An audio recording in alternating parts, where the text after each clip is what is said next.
দুই ম্যাচ শেষে ব্রাজিলের সমান পয়েন্ট নিয়ে দ্বিতীয় রাউন্ডে পৌঁছানোর পথে এক পা দিয়েই ফেলেছে মরক্কো। দলটা দারুণ খেলছে বটে, কিন্তু গোল করার ক্ষেত্রে এখনো আছে ঘাটতি। দুই ম্যাচে মোট 26টি শট নিলেও গোল হয়েছে মাত্র 2টি। এ নিয়ে চিন্তিত দেশটার কোচ। রুচি চানাচুর 300 গ্রাম ও 500 গ্রামের ফ্যামিলি প্যাক, এক প্যাকে পুরো পরিবার। মরক্কোর দর্শকদের এই উচ্ছ্বাস বড্ড স্বাভাবিক।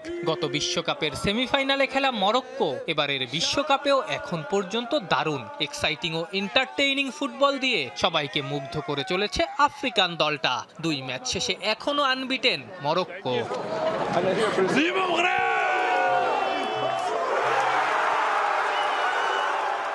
দলটা দারুণ খেলছে বটে, কিন্তু গোল করার ক্ষেত্রে এখনো আছে ঘাটতি। প্রথম ম্যাচে ব্রাজিলের সাথে 1-1 গোলে ড্রর পর দ্বিতীয় ম্যাচে স্কটল্যান্ডকে হারিয়েছে 1-0 গোলে। দুই ম্যাচ শেষে ব্রাজিলের সমান পয়েন্ট নিয়ে দ্বিতীয় রাউন্ডে পৌঁছানোর পথে এক পা দিয়েই ফেলেছে দলটা।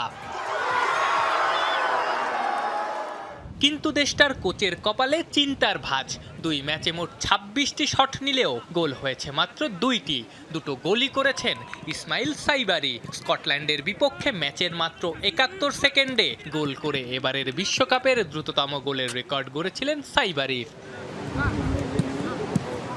এছাড়া ব্রাহিম দিয়াজ কিংবা 18 বছর বয়সী মিডফিল্ডার আইয়ুব বুয়াদ্দিও অসাধারণ পারফরমেন্স করছেন। তবুও খুব বেশি গোলের সুযোগ কাজে লাগাতে পারছে না দলটা। স্কটল্যান্ডের সাথেই যেমন 71 সেকেন্ডে গোল করেও পুরো ম্যাচে লিড বাড়াতে পারেনি দলটা।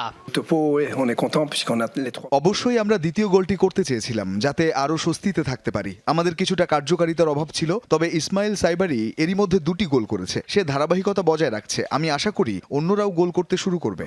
défendre sur leur style.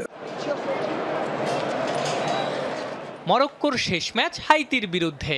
দু দলের সাম্প্রতিক ফর্মার পরিসংখ্যান বলছে সহজেই মরক্কোর জয় পাওয়ার কথা। পাশাপাশি এই ম্যাচেই গোল খরা ঘুচিয়ে ফেলতে চাইবেন মরক্কোর ফুটবলাররা।